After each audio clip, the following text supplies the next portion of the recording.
Hi, I'm Bryce Bond. And I'm Linda Pellerin. And this is Dimensions in Parapsychology. Do you know her today?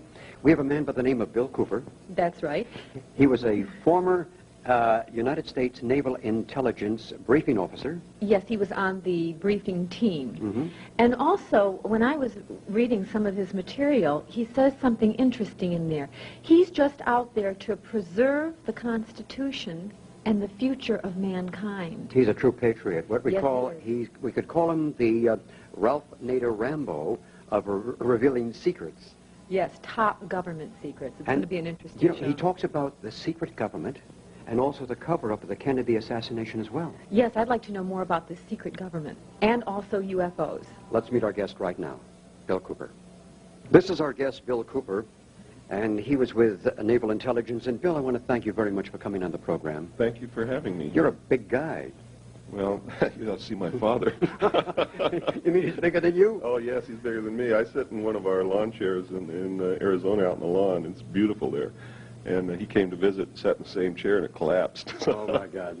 Bill, I want to find out why you got into this. I mean, you're the Ralph Nader Rambo for revealing secrets that, you know, that obviously the government wants to suppress and not let us know about. Well, they do want to suppress them, but I really don't like or want the label of a hero or a Rambo or anything like that. I'm no different than any other average American person. I just happened to see something in a particular time in my life that set me off on a search that has resulted in... What was that? Well, it was in 1966 when I was with the Navy. One of the things that I saw was a UFO, what they call a UFO. Of course, this wasn't unidentified. This was a craft. And it was approximately the size of a Midway-class aircraft carrier. Came up out of the ocean while I was the port lookout on a submarine between Pearl Harbor and the Portland-Seattle area. Tumbled on its axis and went up into the clouds. It was metallic. It was a machine. There was no doubt about it. It was witnessed by myself, the captain, the officer of the deck, the starboard lookout, the chief quartermaster, Chief Quintero, who took photographs of it. And we were told that it was classified and that we were not to discuss it, not even amongst ourselves. And, you know, all my life I had never believed in these things, although I had heard many stories about them. But that was probably the most significant, eye-opening, mind-opening event that's ever happened to me in my life. And later I was attached to Naval Security and Intelligence, and while I was on the intelligence briefing team for the Commander-in-Chief of the Pacific Fleet, I saw top-secret documents that came across my desk in the process of preparing briefings on incidents involving naval ships, naval personnel, or naval stations, and UFOs that it flatly stated that UFOs are real. They're machines. They're piloted by extraterrestrial beings. Another intelligences, in other words. Right, other intelligences, and that they're interacting with the United States government secretly. And it's really wrong to say the United States government because it's really a secret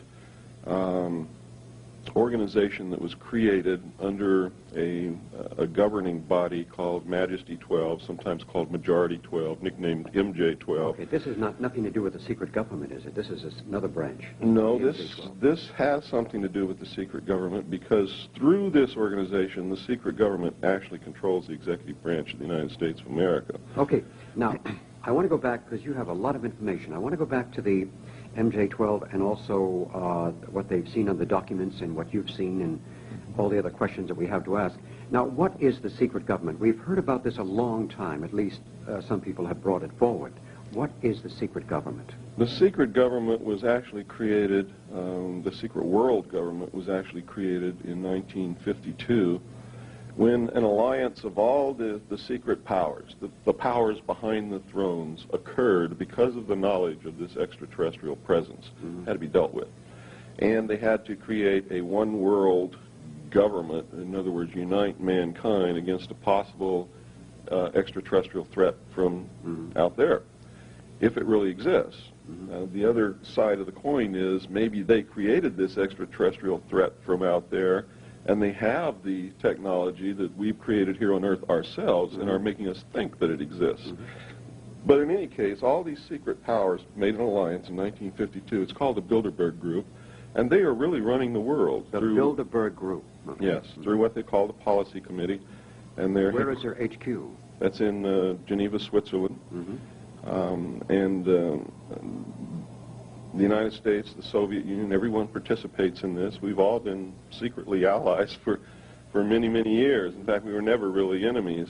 But that type of Hegelian conflict situation has been created artificially in order to get large sums of money in the form of taxes and other things from the populace of the world in order to fund these secret activities and actually bring about the New World Order, which, by the way, on September the 11th, the first official mention of the New World Order, which I've been talking about for years, was made by President Bush. He mentioned it 3 times in his speech on September the 11th. Since then, Shevardnadze of Russia has made the statement, and I quote, Iraq is performing an act of terrorism against the emerging New World Order, unquote. And Margaret Thatcher and many other heads of government are now talking about it.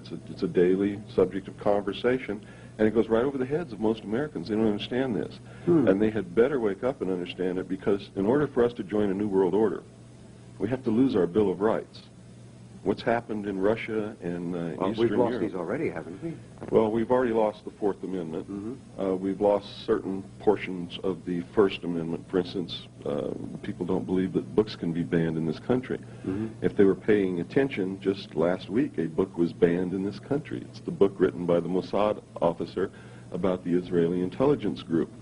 There was a court order issued to the publisher not to publish that book anymore. Barbara Honegger's book, October Surprise. If you go and try to order it, you can't get it. And if you look in the book, there's an R by the book, and that R means restricted.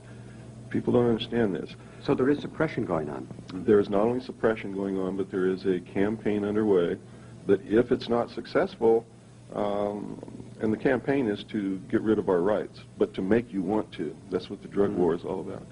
And if that doesn't work, then they will... The drug war is to make you get rid of our rights? That's right. That's fascinating material. Wow. And well, it's already happening. You notice in all the polls, Americans are indicating that they're willing to give up some of their rights to get the drugs and the crime off of the streets. This has never happened in the history of this country. So all this was manipulated by some other powerful force, a secret government, in other words? Oh, yes, absolutely. Anybody can figure this out with simple mathematics and a little bit of common sense. If you just look at a map, if you can find one that has all of the cities and towns in the United States on it, count each one of them. It's going to take you a long time to do that. Oh, I imagine. But you count each one of those cities and towns, and then you realize that each one of them are full of drugs and have to be kept full of drugs to supply the people who buy these drugs on a daily basis. And then it becomes mind-boggling. And you have to realize that this takes tremendous amounts of money that nobody, no individual or no individual group has. It takes an organization. It takes a supply network. It takes transportation. It takes a distribution network.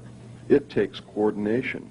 It is incredible what an organization would have to have just to furnish everybody in this country with a box of Cracker Jacks.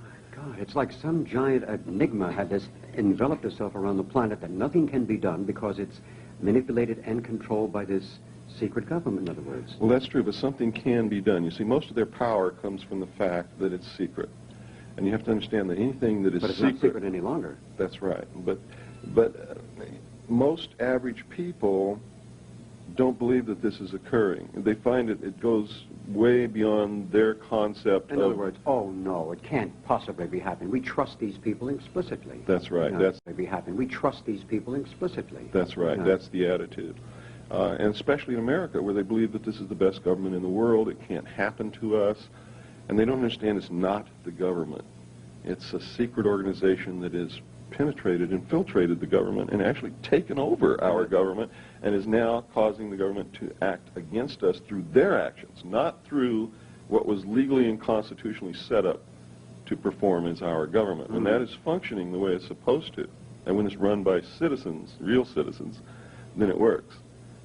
Wow. This is mind-boggling to think about, that this huge organization is manipulating and controlling not only drugs and crime, and you also would say it's part of the Hussein war in Iraq right now? Absolutely, yes. What's going to be the outcome in your perception? Well, let me give you the There's scenario. too many people over there, and this guy, you know, any government leader with all the pressure being put upon him now would completely surrender or just evacuate Kuwait and say, I'm going home. Mm-hmm. This is orchestrated. Hussein is reading his script and acting out his role to bring about the New World Order. You see, change can't come about without conflict because people resist change. It's the normal thing. You must have a disaster. And conflict is economy. Right, to institute great change. Not only that, but think who's over there. They've sent 500,000 of our most devout, most dedicated patriots who are sworn to uphold and protect the Constitution. They're now in the Middle East. They're out of the country. They're in a position, in a foreign environment, very hostile environment, where they can be killed very easily with chemical warfare. And I have to tell you this from my stint in the military, that our troops have no protection in a desert environment against chemical warfare. Those men are dead. They have to get the patriots out of the country, as many as they can, and they have to get rid of them, because patriots will not allow them to suspend the Constitution and join the New World Order. The ones who are left, when this happens, are targeted and will be rounded up in the dead of night, probably on Thanksgiving, Christmas, or New Year's, when they know that everyone will be home, in order to bring about the New World Order, to join the New World Order. That's what's happening in the Middle East. Nobody cares if Hussein invaded Kuwait. Nobody believes, or could possibly believe, that we're there to prevent the price of oil from going up to $26 a gallon, because our mere presence has driven it up to almost $35 a gallon. If there's a war, it's going to go much higher than that. Bush told the truth when he said that out of the Middle East conflict will come the New World Order. He was telling the truth. And it's one of the few times that he's told the truth. Okay, now, Bill, you're absolutely fascinating, and this is information which is startling to a lot of people. It will be. Now, I want to get back to the M12, or the ones who are in contact with extraterrestrial intelligences, whether they come from alternate realities or other dimensions, or whether they come from some physical time, place. Well, I have to tell you that I've never seen an extraterrestrial. Never in my life. But you've seen the craft. I've seen the craft. I How know many that it's times? real. This between a 7 and 10 minute period. This thing or these things. When you were aboard the carrier. Yeah, when I was aboard the submarines. Went up and down. I don't know how many times, but many times during that period. Did you check it on the sonar? Did the other people check it on sonar in the submarine? We had sonar contact. We had radar contact. When it was in the water, we had sonar. When it was in the air, we had radar. Did it ever make any intelligent contact with you folks? Not that I'm aware of. And if they had, I wouldn't be aware of it, because I had nothing to do with the radio room, and they didn't talk about what they did, and they shouldn't have. Now, I'm going to ask you as well. There's so much I want to ask you about all the papers that you witnessed and all the documents that you've witnessed. Did it give a clear, categorical statement that UFOs do exist, that there are other intelligences? Yes. They can't... That's exactly what it said. Did it indicate where they come from, or say from a physical dimension, or from a parallel dimension, like a... No, according to the documents that I saw, they're real, just as real as you and I. They're from this dimension, and they're from other planets, and specifically named a planet somewhere within the Pleiades, a planet that is around Barnard's star. It mentioned the Sirius, the star Sirius. It mentioned a planet around the star Betelgeuse in the constellation of Orion. It mentioned a planet in the the binary star grouping of Zeta 1 and 2 Reticuli. And it stated that there were at least 4 groups of 4 different species of extraterrestrial beings here visiting and surveying the Earth. Now, in other words, they're walking the streets right now. Yes, if this whole thing is real. You see, I found, and I have to say this, I believe they're real. Let me put that first. I really believe they're real. But I don't believe that they're the bad guys that the secret powers want us to believe that they are. Because if they're real, they've been visiting us for thousands and thousands of years. And if they wanted to kill us all, they could have done that thousands of years they ago. could have taken over the planet, but they're not allowed to intrude, I feel. Now, when you say the good guys and bad guys, like Betty Hill, she was visited, she and Barney Hill were about the standard guy, about 5 foot high with a big large head, big eyes, and things like that. And then there's other people who indicate that the grays, which are large heads but smaller, these are negative characters. And then there's some people who say they look like any one of us. They're in human form, and you can't tell them without a scorecard. Now, what is your perception of all the information that you have received? My perception is that I believe extraterrestrials are real, but it doesn't mean that I'm right, because I found evidence and statements as far back as 1917 by people who belong to this secret power group to create an artificial alien threat from another planet in order to unite humanity and bring about the New World Order. So there's a possibility. Oh yeah. So there's a possibility that this thing could be a total hoax, because they have the capability to have actually rewritten history. Well, they can, certainly. Yeah. But I believe that they're real. I believe, however, they're being made out to be bad guys to bring about this New World Order. To bring us closer together, in other words. So we could be manipulated into a unified thought. Right. But what we're being manipulated into is not going to be good for us. It's going to be good for the secret power group, for the very wealthy, elite, rich, powerful people. We're literally going to be relegated to economic slavery. And if we go out of the confines that they put us in, are in the pattern of actions that they wish us to act out, they will simply put you into a camp which is going to be called a mental treatment center to reprogram you. Much like those camps they put the Japanese American citizens in during World War II. Right, and if that doesn't work, it's extermination time, because they're not going to mess with anybody. In other words, they're going to start... in other words, your life would be threatened too, wouldn't it? My life was... threatened many times? Forfeit when I first opened my mouth. But, you know, I had to make a decision. Am I going to live out my life knowing inside what I know and betraying my fellow man and hating myself for that? Or am I going to speak up and tell people what I know and have some self-respect and be able to go and meet my God and look him straight in the eye and say, I did a good thing? Well, you'd have been congratulated. Well, I think this is the choice that people have to make on a daily basis, whether they know what I know or not, in order for this to be a good world. Because if everybody acted in that manner, we would never have any problems on this earth. Are there many people who want to ridicule you and put you down? Well, that happens all the time. It comes with the territory. Absolutely. And at first it hurts and it stings and it feels terrible, but after a while you get used to it. You don't even pay any attention to it after that. Oh, yeah, there are some people who their whole life's mission is to shut me up, and it won't work. I tell you, you were in Naval Intelligence, and I happened to be part of that organization for a little while. I was a photographer, though. I went there with the photograph and got the images. Then I was told to keep my mouth shut. What I seen, you know, it's top secret, confidential. You got a nice tailor shop. You want to keep it open. It's almost like giving a little bit of a threat. If you say too much, you know, they're going to spank you. It's definitely a threat. People are now getting letters, people who go up to this position where I told them about near Area 51 in Nevada, where they can see these craft fly. Okay, Area 51 in Nevada. What is this?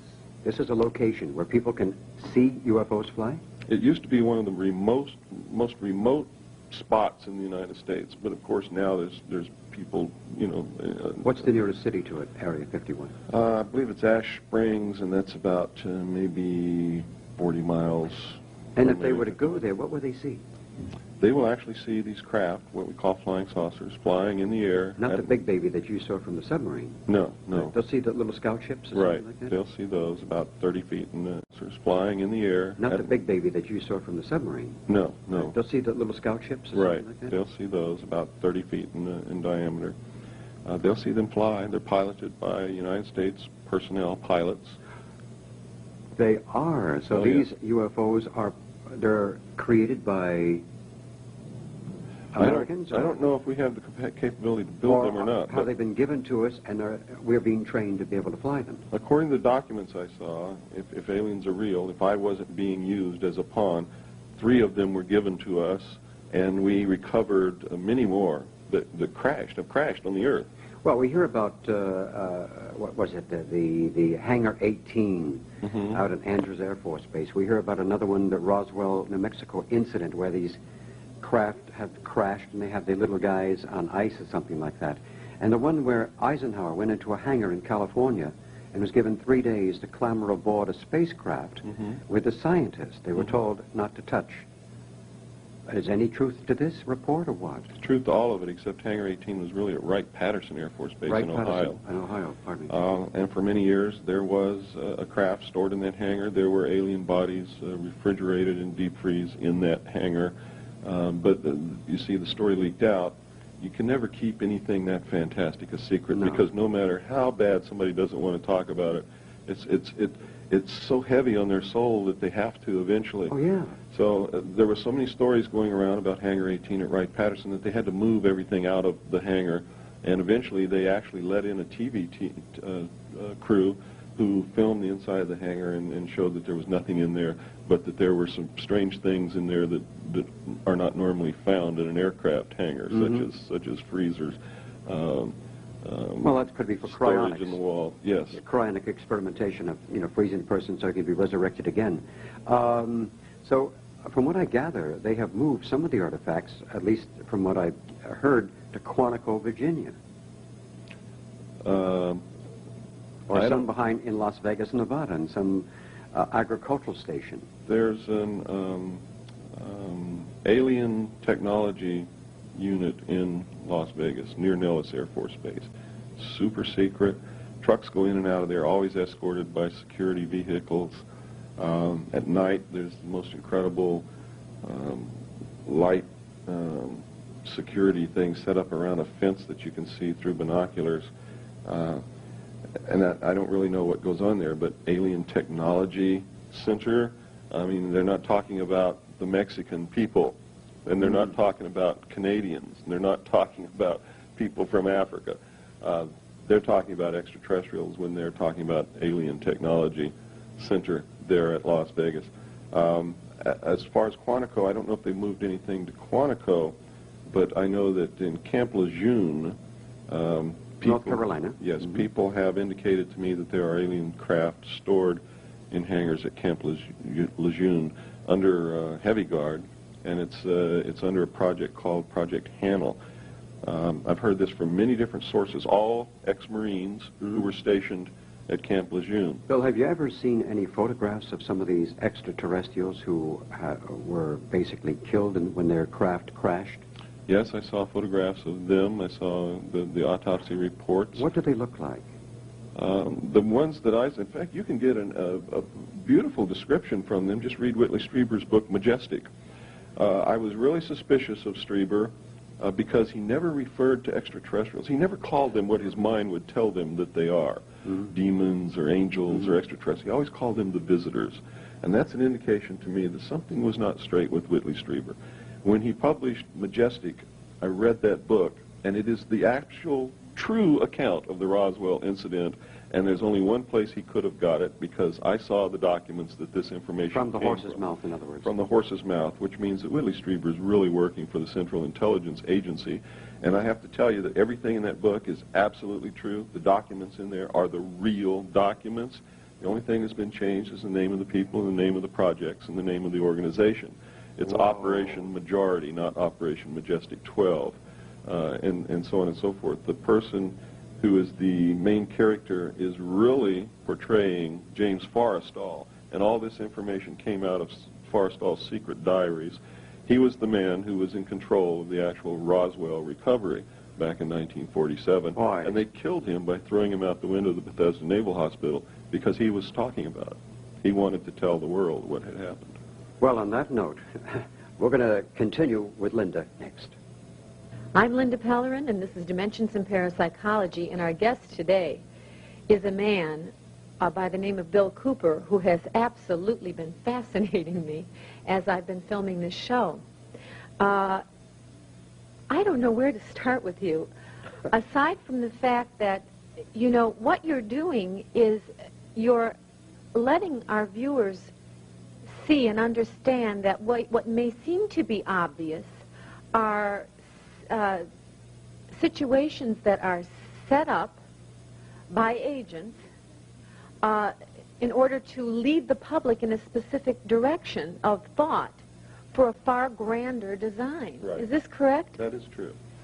You have to understand that if aliens are real, it's the most closely guarded, highest secret that not just this government, but all the governments of the world are trying to contain for their own reasons. Some of them very good, I might add. Some of them highly illegal and not good. And you have to understand that any UFO group or any UFO researcher who's trying to discover this secret is an enemy. Just like a foreign country would be an enemy. And just as they would go after foreign agents and foreign intelligence organizations to stop them from discovering the truth, they go after researchers and UFO organizations and magazines and all of these things to make sure that you don't discover the truth and you only find out what they want you to find out, and they do it in ways that some of it is the truth, some of it is disinformation. Many times they pick people that have titles, people that are well respected in the public eye. That's and when correct. they come out and speak out, then you do believe what they say, or else the average American does. Sure, and they create situations that will make you believe them. For instance, the artificial antagonism between Philip Klass and Stanton Friedman. Uh-huh. You see, this is all a show. It's all show. It lends credibility to Stanton Friedman. How about when Whitley Strieber was on the air, I think it was on the Mike King show, across from, I believe the man's last name is Blum. Howard Blum. Yeah, Howard. If you just read his book, Out There, I haven't read it yet, but I was thinking of it. you need to read it because it's a classic case of government disinformation. That's why I'm getting into this. You now. see, if the documentation that I saw is real, and I believe that every bit of it is, Okay. then the United States did not create a working group to look into the situation of aliens in 1978 or 76 or 82 or any other time. Uh-huh. Either Howard Bloom is working with them to put out information that would tend to make the average public not believe the true facts, Yes. or he's being fed information to write in his book That's incorrect? that's incorrect. They would like people to think that aliens have not been coming here, that they have not been interacting with them for all this time, but they're really looking into the matter, and they think there may be something to UFOs, and they're really listening into the signals from space to find out if there's intelligence. And then sometime in the near future they will say, we've made contact. We've actually found that they're there. And then they will stage some kind of a landing in front of the television cameras for the whole world to see, to say, yes, they're real. And we've just discovered them, and we know that they're there, and they're so far advanced from us that we'd better unite this world together in order to face this possible threat from outer space. Uh-huh. Uh-huh. Very, very interesting. This will happen. I guarantee you it will happen. I tend to agree with you. You know, now also,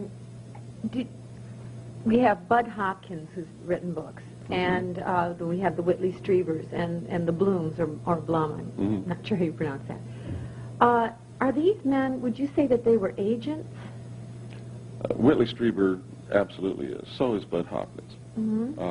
Howard Bloom, I don't know if he's an agent or if he's just been fed information to write I always about. wonder about people that will state things, and then when you ask them to qualify it or give more information, they say it's A, either not important, or B, they tried to make you feel foolish on the air for even asking it, or C, they deny it. You know, what are you talking about? You know, I always wonder about that because they've made all these bold statements, these blanket remarks, and then they won't qualify anything, and you wonder where they're coming from. Well, that's because they don't know the subject, really. They've been given certain things to say. To go beyond that, they can't field those questions. They can't talk about it because then they'd be making up information and they would be caught in a network of lies. And you know, we had Making up information and they would be caught in a network of lies. And you know, we had a certain astronaut on the air who, when I was going over his material, claimed that he felt that there was life there could have been at one time on Mars or Venus, and that there was life on other planets.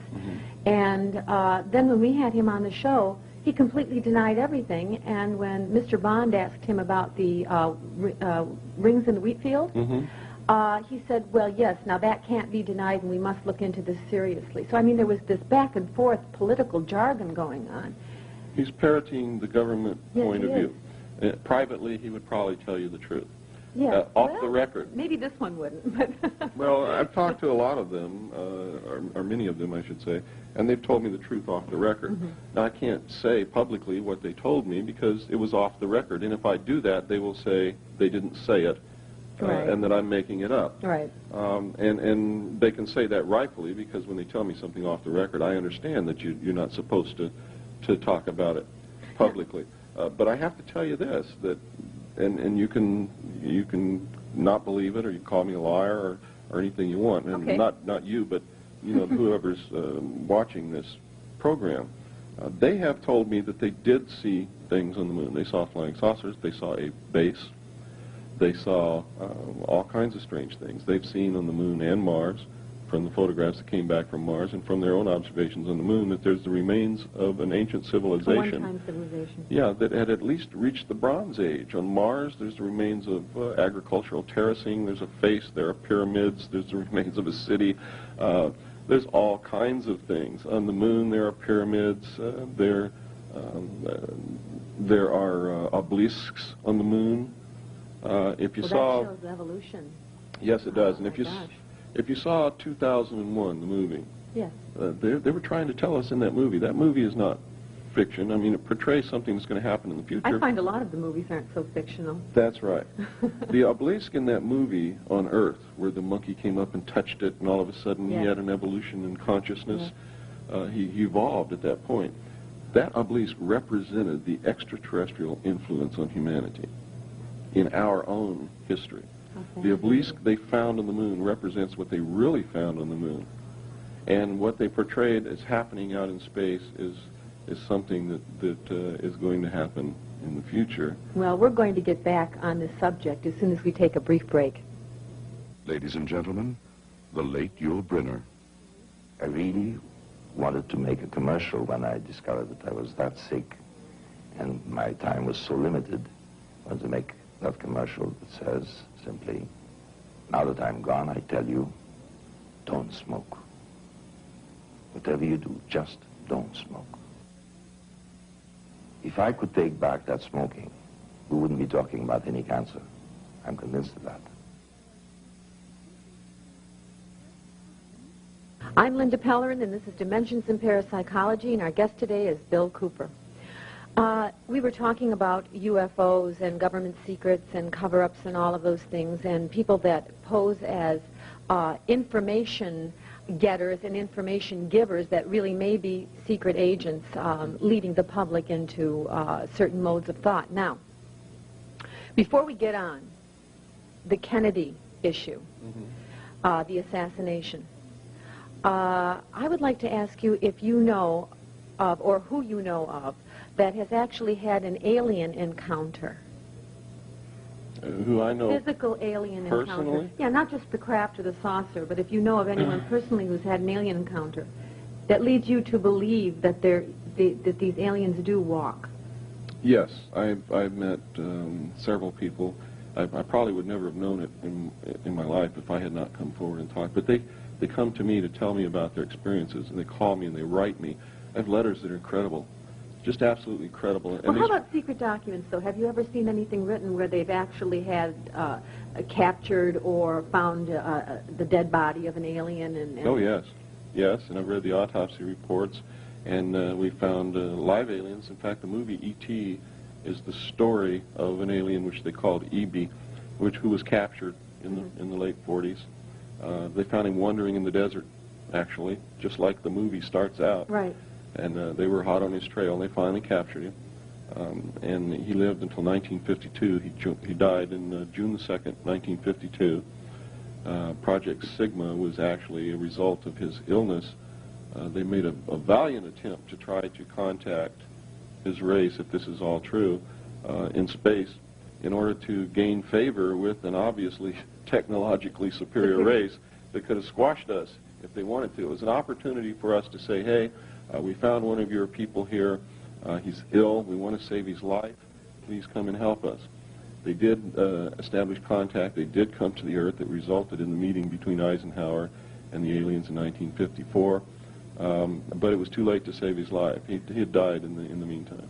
Have they established languages, or they must have, languages to communicate. From what I understand, at least this one particular group that we're interacting with, and they have an object that's crystalline in nature that they can hold in their hand. I guess it's like a computer. When they talk or transmit whatever it is that we're receiving that we understand as English, this device is what makes it possible. And when we talk back to them, this device makes them understand us. Crystal translator. Well, I don't know if it's a crystal or what it is. The documents describe it as being crystal in experience.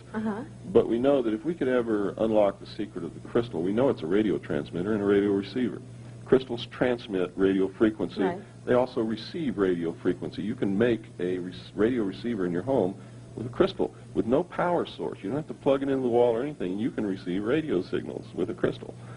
We also know that its structure indicates that it could be used as a storage device for information if we could unlock the secret of how to do that. And scientists are trying to work with that to find that out right now. And if we ever do that, we'll be able to store probably the entire knowledge of the world in one quartz crystal about the size of Well, that this. would be efficient. Yes, it would be very efficient. Quite extraordinary, too. Now, getting off this subject a little bit and jumping over to the Kennedy assassination, what do you feel really happened there? What have you read or what do you know that we don't? Well, I know that Kennedy knew about the drug situation, and he ordered them to stop bringing drugs into this country and selling them to the American people. He ordered them also to divulge the presence of extraterrestrials on this earth to the American people within 1 year, and he ordered them to develop a plan to make that possible. They decided that it was premature. Of course, the large sums of money that are derived from drugs, they not only wanted that money to finance their black projects, but they were deriving personal profit from this also. It's just beyond the capability of a human being to resist temptation of that magnitude, I believe. I believe that our teachings are right when they say don't put yourself in an opportunity to be tempted. And they ordered his assassination, and the people involved were Division 5 of the FBI, the CIA, the Secret Service, and the Office of Naval Intelligence, who performed all the changes on the body. They're the ones who did the autopsy. Navy was in charge of the body from the time that it left Parkland Hospital until the time that the autopsy was finished and the body was buried. They switched his brain with that of someone else so that no one would know the true nature of the projectile. Oswald never fired a shot. He wasn't even up on the floor. He was down in the entrance of the building when this happened. And I'm going to show photographs that prove that. We have a photograph of Oswald standing in the doorway of the building as the motorcade passes by. And we have photographs of him after he was arrested wearing the same exact clothing. It's Oswald, there's no doubt about it. And we know we have a film, and I'm going to be showing it today here at the Whole Life Expo. And nobody's ever seen what I'm going to show today. I've shown a photograph that shows who killed Kennedy, who actually shot him in the head. The long shots all missed except for the one in the throat. Is the man still alive today? No, he died in 1985 of cancer. It's a shame that he's not alive today. But we have the film that shows him actually turn around and shoot President Kennedy point blank with the pistol in his left hand over his right shoulder. And was he a Secret Service man near the motorcade? He was a Secret Service agent driving the car. He was the driver, William Greer. And I'm going to show William Drew? William Greer. Greer. William Greer. Yes. And today I'm going to show a film that nobody's ever seen before, and they're going to see it with their own eyes. How'd you get it, Bill? Well, I got it from a CIA agent. His name is John Lear. John Lear, okay. Yeah. I was talking to John Lear in 1988 on the telephone. I told him what I had seen in these documents, that William Greer had shot President Kennedy, and that it was plainly visible in a film withheld from the public. He said, would you like to see the film? These documents, that William Greer had shot President Kennedy, and that it was plainly visible in a film withheld from the public. He said, would you like to see the film? Why is everyone coming out with this now? Why is everyone venturing forth now, more so than ever? I don't know. I really don't. Confession time, or? Well, you see, after a long period of time, there are so many people who have this information, and it's so weighty. I can't tell you what it does or what it did to my being, my soul, having this information and not talking about it. For 16 years, I kept quiet. When I first got out of the Navy, I tried to make this knowledge known to a couple of reporters, and I told them, please don't call Washington and try to verify this. But they didn't believe what I was saying. They did call Washington and tried to verify it, and it resulted in 2 very nasty attacks on my life. And the scars you see on my face are results of that. I lost my left leg. Yes. They visited me in the hospital. They asked me, you know, are you going to shut up, or the next time are we going to have to do it permanently? I said, I'm going to be very good. You don't have to worry about me anymore. And I kept my mouth shut for 16 years. But it literally ate me up. It was eating at my very soul. It was destroying me personally. I couldn't have a close relationship with a woman. I couldn't do anything right, because I was afraid that I would say something that would endanger their life. When I started feeling real bad, I would go and try and drink it away, you know, with alcohol and things, and that didn't work. Well, you were living a lie. Yes, I was. I was living a lie, and I hated myself because of this. When I started talking about this and telling the truth, then all of a sudden my personal life came together. I feel wonderful now. I'm not afraid of anything. For it was a very fascinating interview and a worth of knowledge. And I'm so happy that we had you on the show, and I hope we have you back again. Well, thank you. All right, and thank you very much. And Bryce will be right back. Thank you, Linda. Continuing now on Dimensions in Parapsychology, our guest today is Bill Cooper. He's an extraordinary man who really, something has been bothering him for many, many years, and it's like a festering cancer within inside that he had to validate and get rid of for his own personal, normal life. And some of the things you've been talking about are really mind-boggling to think about. I've heard of similar things myself in my career of doing this program, of talking to many people, like the late Ivan Sanderson, who was a scientist and a biologist and an archaeologist, anything with an ologist, he was. He was talking about some of the things, like they're having the Sasquatch, the Bigfoot, the Yeti. They have one of these creatures in a block of ice, and they keep him frozen because the man who shot him, if they find out that this Yeti is more human-like than animal-like, then the man stands to be in a murder charge, and things like that. He was talking about when he was in British intelligence down and around the Grand Chaco, and seeing a craft within the water going about 240 knots, about I don't know how many fathoms deep within the ocean itself. There's lots of things like that happening. Now, the planning for Kennedy's assassination was all staged. Was all cleverly planned. Yes, absolutely, yes. Was Johnson have anything to do with that? I don't believe Johnson had anything to do with the planning, but Johnson had to be told that it was going to happen, and maybe not when, but that it was going to happen, because he would have been the next president, and they had to. Yes, they had to have somebody who was on their side in order to phony the Warren Commission, the Warren Report, to make sure that the cover-up was maintained. In other words, Johnson knew ahead of time that Kennedy was going to be assassinated. He had to, and they had to know that he was going to maintain a cover-up.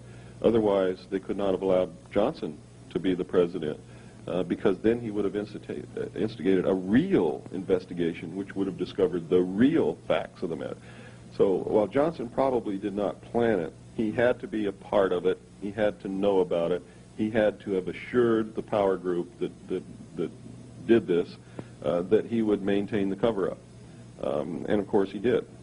Now, what about Bobby Kennedy's assassination? Was that also planned by Sirhan Sirhan? I haven't really gone depth into Bobby Kennedy's assassination. I do know that it was not solely the act of Sirhan Sirhan. For instance, over 9 shots were fired in the ballroom. Sirhan Sirhan's revolver only held 8. None of the security people or Secret Service agents fired a shot, according to their own testimony. Sirhan Sirhan was always in... Pardon? Did you believe that? No, I don't believe it, because the man who shot Bobby Kennedy was also a security person. And very skilled. Yes. You see, Sirhan Sirhan was always in front of Bobby Kennedy, but the death shot came from close behind his right ear, which meant, and there's only one person who was standing there. His name is Caesar. He was a security guard. He was one of the people who were supposed to be protecting the president, just like William Greer was supposed to be, or protecting Bobby, just like William Greer was supposed to be protecting President Kennedy. So we know that it was a conspiracy, that there was more than one person involved, and again, it was a security person who killed Bobby Kennedy and not Sirhan Sirhan, who was involved. We also know that Vicki Cooper, the editor of UFO magazine, is the niece of Grant Cooper, who was Sirhan Sirhan's defense attorney, and that he did not defend Sirhan. He wanted to make sure he was guilty. And Grant Cooper has all kinds of ties to the CIA and the Roswell mob, who was in cahoots with the CIA to bring drugs in the country, and also to help assassinate Castro when they were trying to do that. You know, it's very disillusioning to think about that. We have organizations like the CIA, Secret Service, and FBI, and things like that, which may not be working in our behalf. I can guarantee you they're not. They're working for the secret world power structure toward a new world order, a one-world government. They're actually working to destroy the sovereignty of the United States, to destroy the Constitution, so that this new world order can come about. The intelligence community has never worked for the American citizen. It was created to serve the secret structure. That's why the laws governing it are set up so that nobody can look into what they're doing. Do you realize that the National Security Agency, by executive order of the President of the United States, is not subject to any laws of this country or any state in this country? And the executive order states, it says that the National Security Agency is not and will not be subject to any law unless it is specifically stated in the law that the National Security Agency is subject to that law. So all these people who are in this organization, if they do something, a minor infraction, they can't be touched? Like That's right. Immunity for some diplomat? They can do anything they want. They're completely outside the law by executive order. Now, an executive order is a law written by the President which violates the Constitution, which says that there shall be separations between the branches of government and that Congress is responsible for the legislation. So they're setting these people up as little tiny mini demigods. That's exactly what they're doing, yeah. My God, that's a nice place to live. Now, do you feel that any extraterrestrial intervention, some other higher intelligence, will intervene eventually?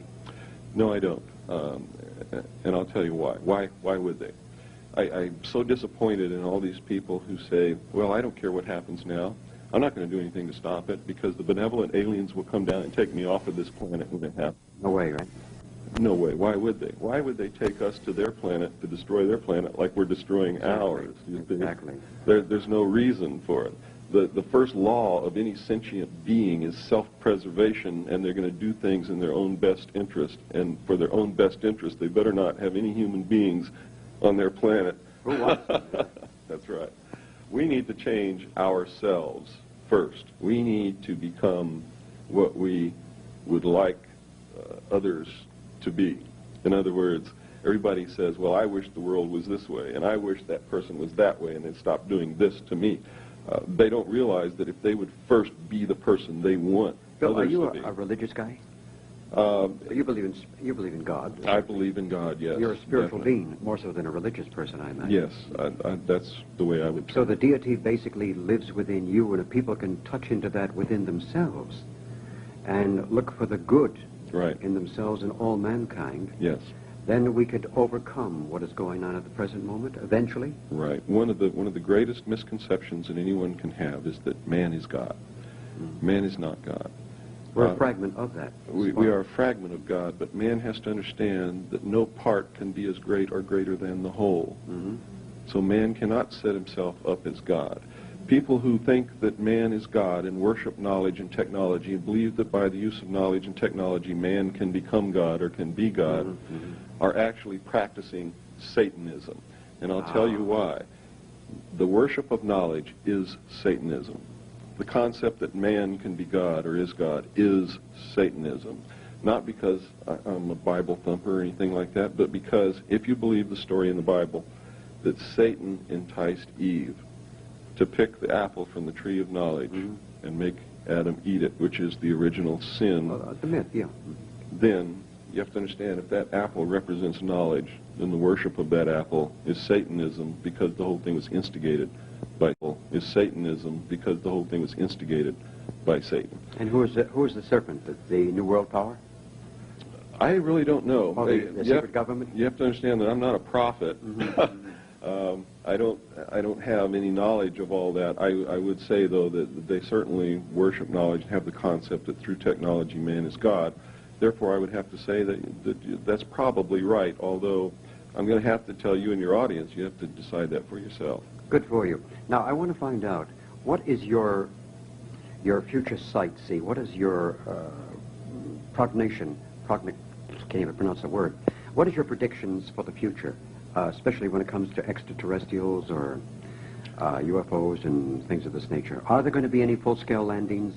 Well, I believe whether they're real or not, there's going to be a landing. If they're not real, there's still going to be a landing, and there's going to be human beings dressed up by the secret power structure. There was one basically at the World's Fair, and there was one at Freedom Land. They had a spacecraft parked out there. People could go aboard. It was like a dummy.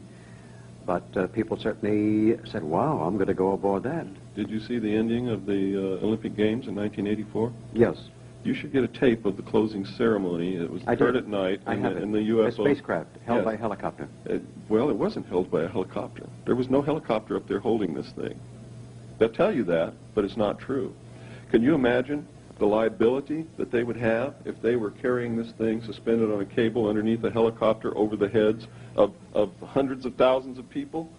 They wouldn't do You're it. meaning to say that that thing used in the 1984 Olympics, the closing ceremony, Was under its own power. was under its own power? Yes, That's fascinating, with these laser lights dancing out of it? that's right. There was no helicopter. There was no cable. Whoa, that is heavy news. Now, the other thing is that there was a movie called, what was it? It had Michael Rennie as the star. It came out, I think, 1952, the day the Earth stood still. Mm-hmm. Now, they indicated something like that did happen, but without the robot. Something like that did happen, according to documents that I saw. There was a landing. Now, I don't know about the being shot and being chased all over the place. Mm-hmm. That I don't know about. I didn't read anything like that. But there was a landing that they said that they wanted to help us with our spiritual development. But before they would do that, we had to destroy our nuclear weapons and destroy our nuclear power plants, quit fooling around with radioactivity, because it would destroy us and destroy the Earth and would have profound effect upon the universe, because they said that everything is connected. Everything, and whatever happens here will affect the whole universe, will affect everything. And if we go out of balance, they go out of balance, and they're going to prevent that from happening. That's what they said. The other side of the coin is, what if they really were not so friendly? And what if they were pretending to be in order for us to destroy our nuclear weapons? You see, that's what the government was faced with. They didn't know. Well, and they couldn't take the chance on disarming our nuclear weapons on the say-so of someone they didn't know anything about. Well, the funny thing is that 20% of the population who is into spiritual matters and metaphysical programming or whatever, they come out with the general consensus that that this is not the case, that they cannot intrude and do something for us. We have to do it ourselves, and on a spiritual level, eventually to eradicate it by proper thinking, proper thought, and everything else. This is what I believe. Now, I believe the same thing. The other thing, there is an indication, is rumor going around that the movie Close Encounters of the Third Kind, that half the money that was used to produce this was put up by the USIA. A lot of these movies about aliens that are portraying real events, all of a sudden the script shows up and the money shows up. Mysteriously. Mysteriously, yes. And, I just used to live in California. I know a lot of people in Hollywood. And there is no doubt that these things are secretly financed by the secret power group to put into the subconscious of the American people the fact that aliens are real, that they're here. Mm-hmm. Whether they are or not doesn't make any difference. The power group wants us to know that they're real and they're here, so that they can bring about this new world order, so that we can face this with no panic. Because if they're real, we're eventually going to have to come face to face with this. Yeah, we hear all about the Bermuda Triangle and things. Flight 19, December 5th, 1945. I was very much involved in that particular situation. Where did the planes go? Where did the pilots go? You know, when Isaac Newton had something called zero minus and minus zero, where energy and matter meet, it creates a time continuum. Mm-hmm. Was that staged, or was that something real? I really don't know, but you ask a very good question. Where did the planes go? Where did the pilots go? I saw documents that said that they go to these alien beings, and what they do with them, I don't know. But I saw photographs, official NASA photographs, of things on the moon that shouldn't be there when I was with Naval Intelligence. Now, there's several books out. One by Leonard, somebody else is on the moon, showing a derrick and a crater being filled within 3 days. Yeah. And then the NASA photographs, you can get these from NASA. And I think all you have to do used to be able to get them from NASA. But you need the number behind the picture. But if you don't know the number, forget, they'll discourage you. But shows the face upon the moon. And there's been a couple of psychics, Harold Sherman and Ingo Swann, who did that projection to the planet Jupiter 6 months before the Jupiter flyby. They also projected to the surface of Mars and found the pyramids, about 4 times the size of the Cheops pyramid in Giza, and the face on Mars, they said, has eyeballs and teeth. Today I'm going to show, one reason I've never shown these photographs of what's on the Moon and Mars is because I could never find photographs that I could prove were official NASA photographs. Even though you may have the photographs, yeah, even though if you have the photographs, if you can't prove they're official NASA photographs, they're always called into question. I have found now 3 books, official NASA publications, published by NASA, printed by the United States Government Printing Office, that shows the things on the Moon. They were hard to find because when NASA discovered that they had published books with this information in it, they pulled them. They sent agents out and pulled them all out of libraries and out of bookstores and everywhere. But I knew that you couldn't pull every one of them, and we finally located a copy of each one of these 3 books. I'm going to be showing slides today. So you photographed all the good pictures? We photographed the cover of the book, the fly page that said it was printed by the U.S. Government Printing Office. We have photographed the pictures in the book. You're going to see pyramids on the Moon, pyramids on Mars, agricultural terracing on Mars, the face on Mars. You're going to see tanks and towers and a Christian cross on the Moon. You're going to see a World War II bomber lying beside a crater on the Moon. A B-59, I heard it was. Well, it looks like a B-24, actually. It looks like a Liberator B-24 yeah. bomber. Okay. You're going to see mining machines. You're going to see something, a machine in a crater throwing dirt out of the crater over the rim. You're going to see domes, 4 domes all lined up in a row in the crater Kepler. You would say, Bill, that almost every one of the astronauts who went to the Moon has seen something. Oh, of course. And you can tell by looking at their lives what's happened to them since they come back, that they saw something else besides rocks up there. I mean, their whole lives have been altered beyond the believability that all they did was make a trip to the Moon and see a bunch of rocks. But right now, they seem so intimidated and so frightened to say anything about it. Well, they are. They are, because then they will be instantly ridiculed. They'll be subject to 10 years in prison, $10,000 fine, loss of all pay and allowances due or ever to become due. They will be no longer a hero. They will be subject to public ridicule. But I'm going to show today a letter from Gordon Cooper, and in this letter, he wrote it to the UN. He says extraterrestrials are real and they're here. Bill Cooper, I want to say thank you for that. Now, if a person wanted to reach you, how would they do that? I have a hotline in Los Angeles. It's 213-281-8222. Once again. 213-281-8222. Or they can write to me at 19744 Beach Boulevard, Suite 301, Huntington Beach, California, 92648. That's a deal. Bill Cooper, I want to say thank you very much. You've been a wonderful guest and a tremendous amount of information. And it boggles the mind. And I hope we can do it again sometime soon. Thank you. Thanks again. I am mind-boggled, Linda. I cannot say. I feel good. Yeah, I feel good, too. But the sincerity of Bill Cooper is remarkable. I feel he's such a genuine guy. Yes, and he has evidence. I love it. He's got evidence, and he's got tremendous amount of information. And I think he's a most remarkable man because he's coming out publicly to state this information. You know, many times on the air we say, oh, this person's a pioneer and that person. This man really is. And he's a very brave soul, and I'm very, very glad that I was able to meet a hero in our time. I agree. Yeah. Our time is up. Yes, it is. I'm Bryce Bond. And I'm Linda Pellerin. This has been Dimensions in Parapsychology. And have a wonderful day.